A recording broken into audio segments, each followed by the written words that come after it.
Hi, everybody. It is Kathy, and I love to be selling. Come on in, everybody. Just let me know that you can hear me. So just say hi. Let me know how your weather is. Let me know where you are. And we are going to be dealing with eBay's summer update 2018 that just came out. Excuse me. And what I'm going to do, so come on in, is go through it with you. There are things that are very good, yay eBay. There are some things that are okay, depending on what kind of seller you are. And there are definitely a few things to be on guard about. So that is my title for this is On Guard for Your eBay Business, the eBay Summer Update 2018. What I like to do is to go through it and then really read between the lines and look for ways, what can I do to use the update to help my business?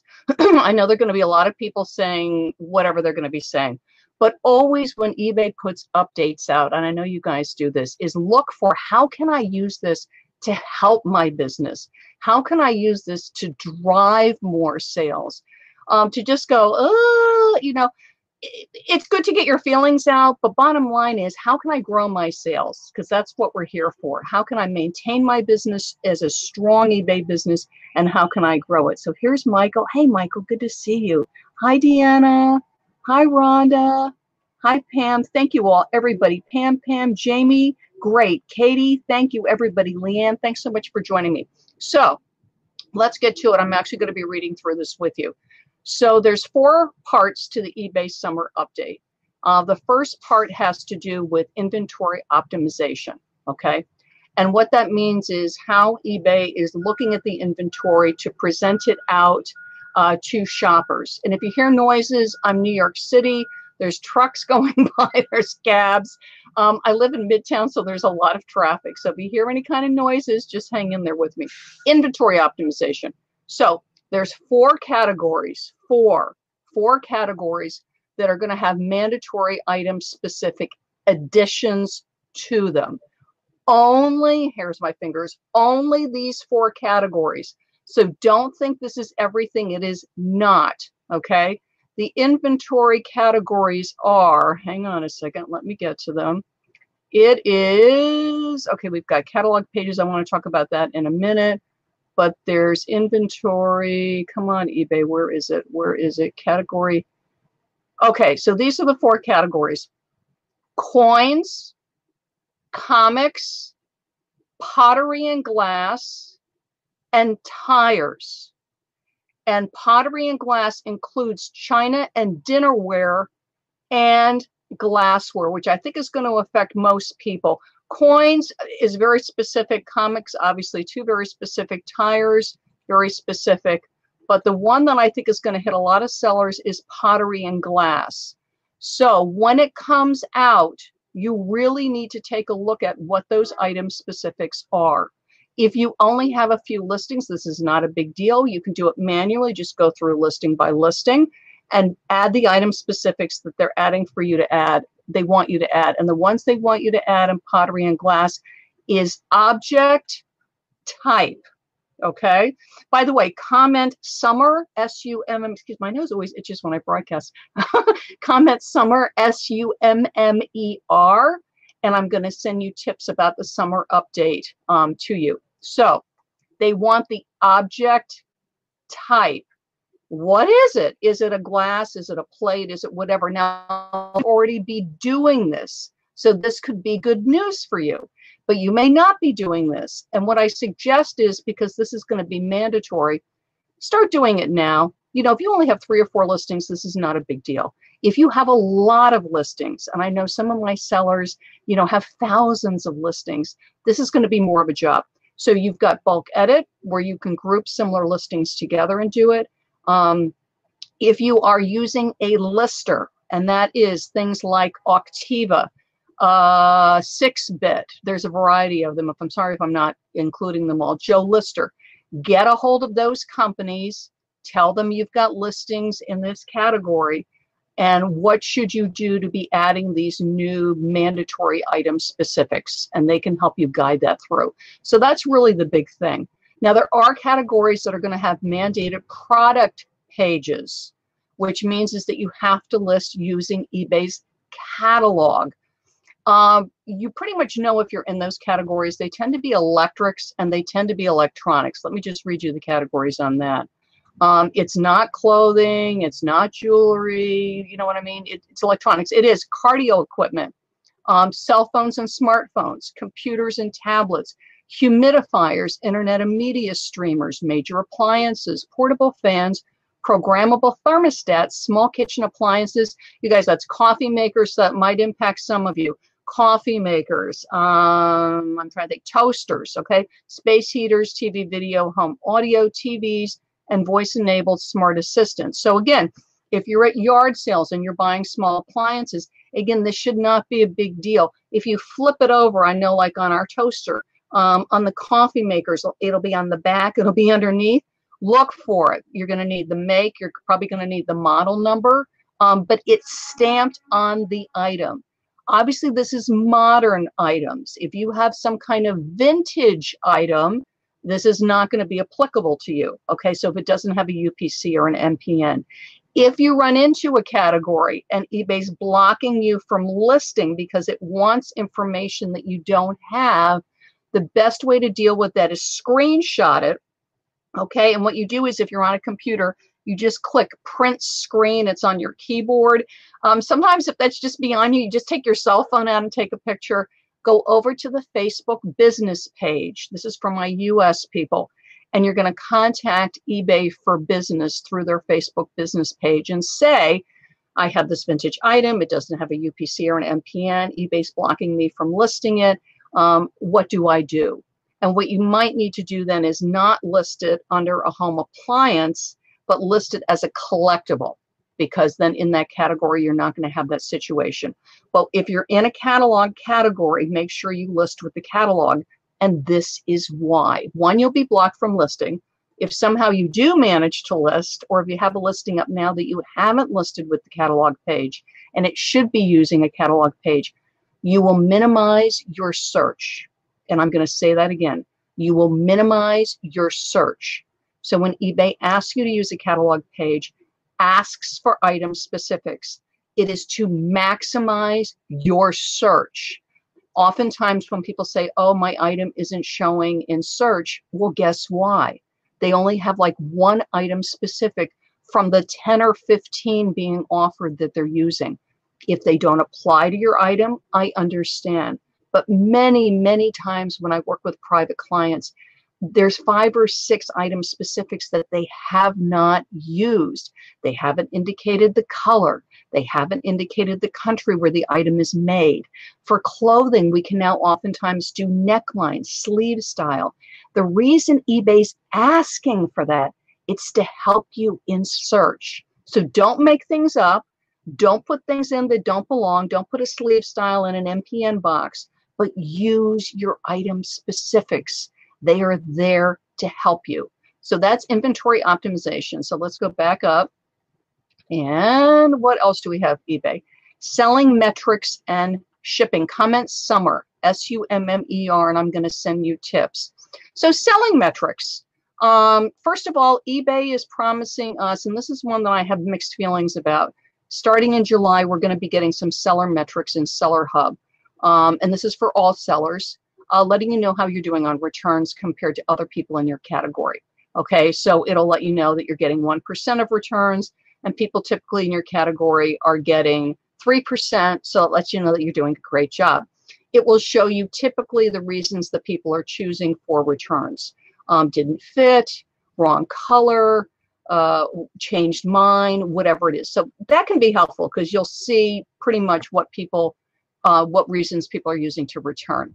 My question for eBay, and I haven't gotten a complete answer on this one yet, so I'm really waiting to see these metrics when they come out, is eBay truly comparing apples to apples? Okay, so for instance, I'm going to pick clothing because a lot of us sell in that category. Is it only luxury sellers to luxury sellers? Is it only sellers of a certain size? So let's say if I have 100 listings up and I sell moderately priced clothing, am I being compared to other sellers also who only have about 100 listings up, okay? Are new sellers being compared to new sellers? Are experienced sellers being compared to experienced sellers? What I'm hoping, and I'm going to continue to message eBay and encourage them on this, is that they're really tightly niching it, because then it's really helpful to me. If it is the category sort of en masse, I'm sure the information's interesting, but it's not quite as helpful because it's such a huge category. Similar to eBay automotive is a massive category. Collectibles, massive category. Even coins. I was thinking of that because they're on catalog pages now. There's a huge variety in coins. So again, smaller seller to smaller seller, medium to medium, big to big, new to new. And so that I would like to know as far as the seller metrics. So when it comes out, what I encourage everybody to do, and I have 2 seller groups on Facebook, eBay Selling Basics, Nothing But Selling Basics, and eBay Stores, Nothing But eBay Stores, and my membership group, Social Media Insiders, is that within the groups, when you see the statistics, post and see what you think. Like, does this look accurate to you? Does this look really skewed to you? And we'll all help each other out with that one. So that one I'm sort of like, could be helpful, not quite sure how that's going to help me. So that's the metrics that are going to be showing. A lot of focus on shipping if you look at the update. And I just want to put a plug in for guaranteed delivery, because people are being automatically opted into it now. So if your listings qualify for guaranteed delivery, they're being opted in. And this is a good thing because it helps you to show in more search categories. And this is a good thing. Keep an eye on your returns. eBay is simplifying the returns. This is all in the update, which is it's easier for your shoppers to generate labels. And this is a good thing. You want it to be easy for people to do returns if there's any issues. So keep an eye on that. See if with the simplified returns that they're going to be starting in the summer, notice if you feel your returns are going up or down, because that's a good one to keep an eye on. And like anything, we're not going to know until it goes into place. Now, the 5 return policies, and these were announced in the spring seller update, are no returns, 14-day buyer pays return shipping, 30-day buyer pays return shipping, 30-day seller pays return shipping, 60-day seller pays return shipping. Those are going into effect as of June 1st. There are a few categories where you can do 14-day returns, and that's on this site, okay? So you need to pick one of those 5. If you don't, and this is in the summer update, eBay is going to assign one to you. So take a look at the update and see what that automation is. It might save you time. You might think, yay, eBay, thank you for automating it. It may not be what you want. If it's not what you want, you need to be updating your return policy now. The only way you get a top rated plus discount if you are a top rated seller is 30-day free return or 60-day free return, unless you're in one of those exempt categories, okay? It's the only way you get the 10% final value fee discount. You need to do the math. It's not 10% discount. It's 10% final value fee discount. Your final value fee might only be $2 or $3, so your 10% discount is 10 or 20 cents, and you need to take a look at if that is going to be good for your business or not. You can pick and choose. If you have 1,000 listings, you can use all 5 return policies. It's totally up to you. If you do free returns, and we talked about this a lot in previous videos, you can, as of the end of May, and this is in the summer update, you can choose to do a buyer pays return shipping for your international selling and do free returns for your domestic so that you still qualify for your 10% discount on your final value fee. Particularly if you sell higher priced items, and I mean $50, $60, $100, that 10% final value fee discount can be quite a bit of change. If your items are lower priced, it's going to be much lower. It is nice to get the top rated plus seal on your listings. It does show. It's a way to stand out. So all of this, you need to take your calculator out. It's great to talk to your seller friends, but it is your business. You need to make the choice for you. I offer free returns on some things and not on others. The items that I offer free returns on, if all of a sudden I get a big bump in returns, then I sit down and look at what's going on.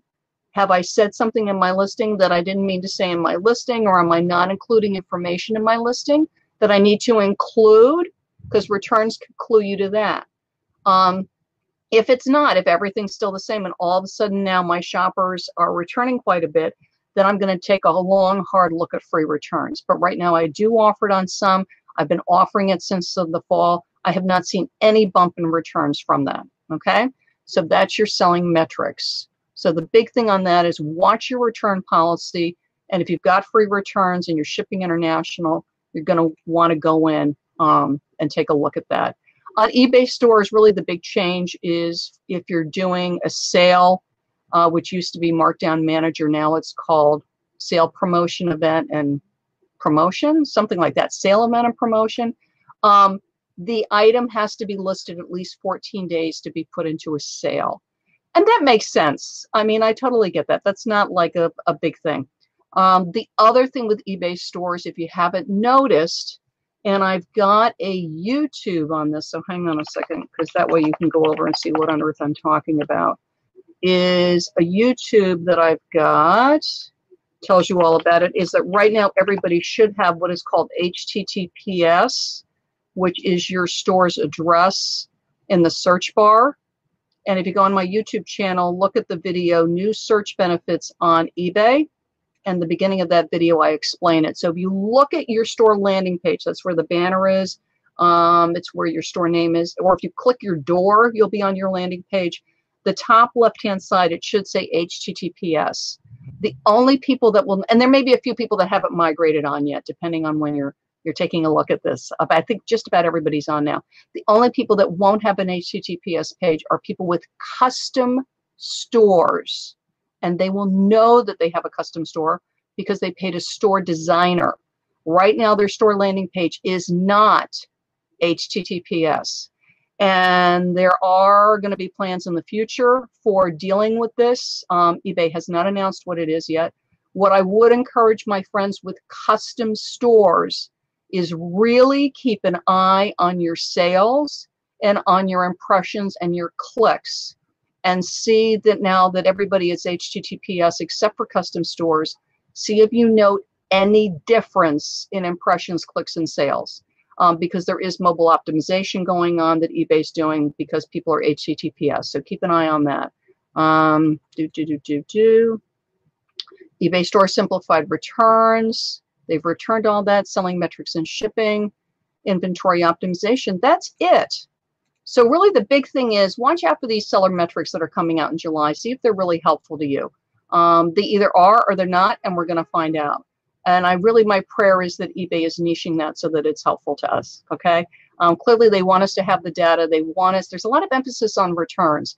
So they clearly really want us to look at returns, why we're getting returns, to make it a better experience for shoppers.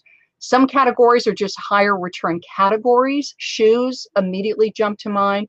Other categories are extremely low to non-existent, which tends to be things like collectibles. So keep an eye on that. If you're in categories with mandated catalog pages, list with them. Comment summer, SUMMER, to get summer update tips from me.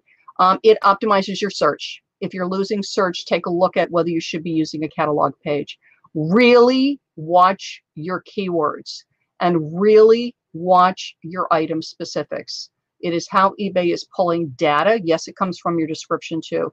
But with all this stuff going on with item specifics, this is Kathy getting my magnifying glass, reading between the lines and examining the update closely. Clearly, eBay is spending a lot of time looking at our items. So there must be a reason for that. So keep an eye on yours. Pick return policies, one of the 5. Make sure that you're picking it. If you're okay with what the automation is, good for you, but just know what it is so you don't get surprised. eBay says they will email you, by the way, if they're opting you into a return policy if you haven't chosen.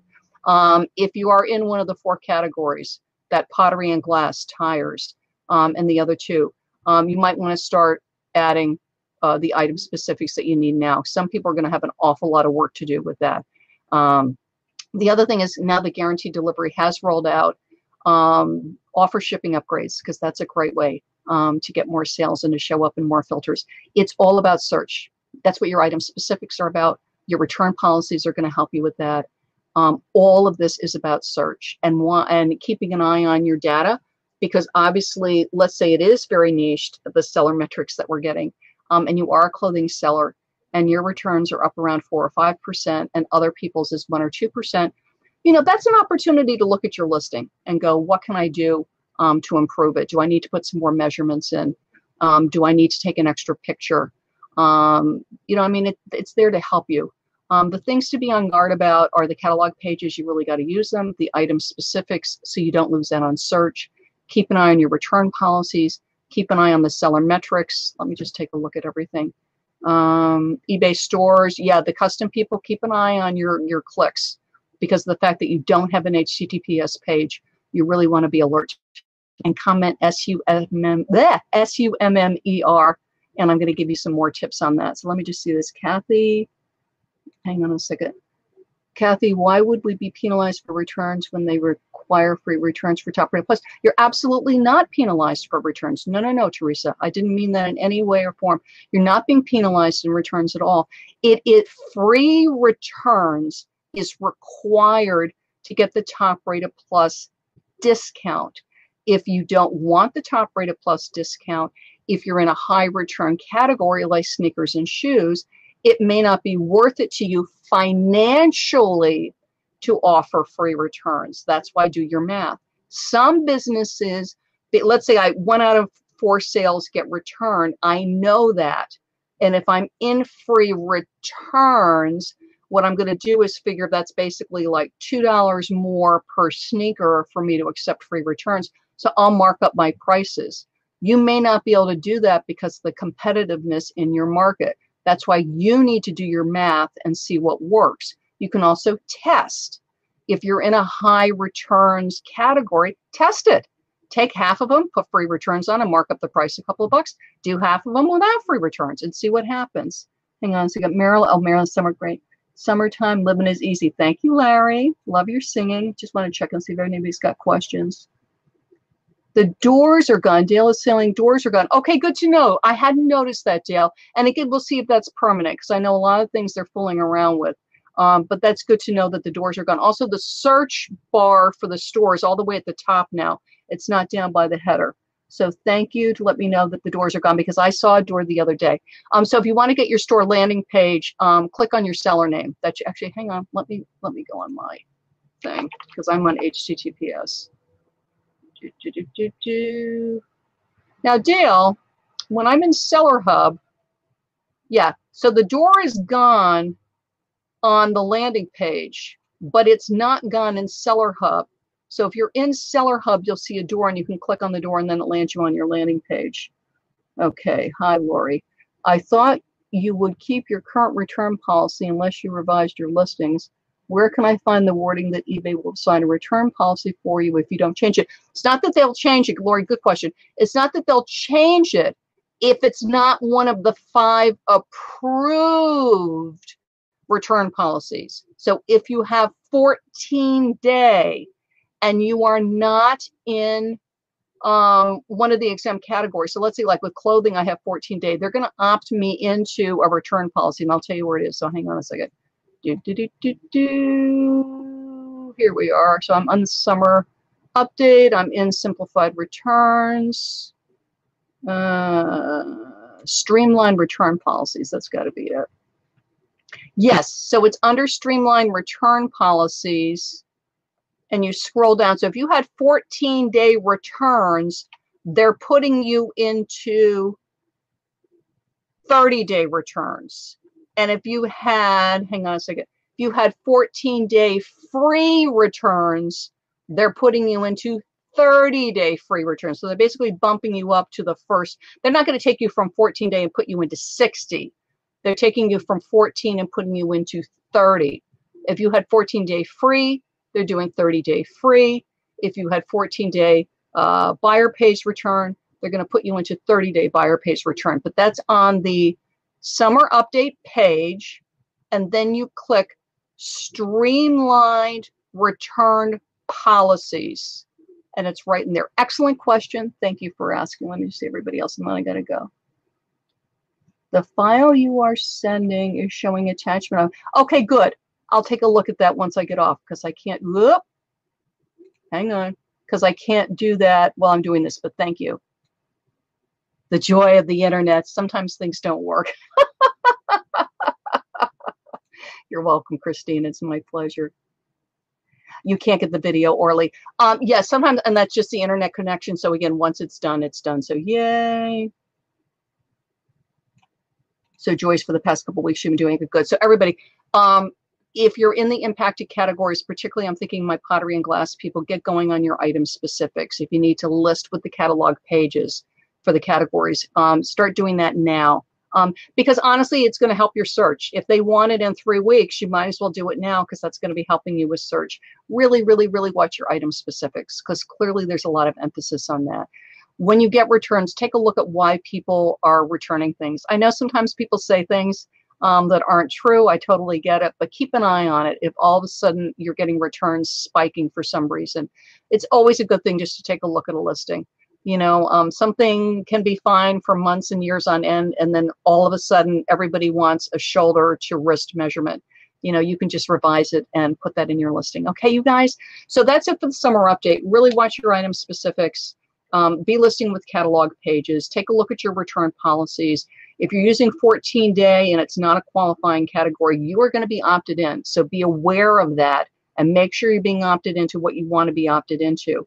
If you do free returns, by the end of May, you'll be able to do a different return policy for international, and take a look at that, because you're going to want to be doing that. And that's also going to be more editing. A lot of sellers are going to have a lot of editing to do.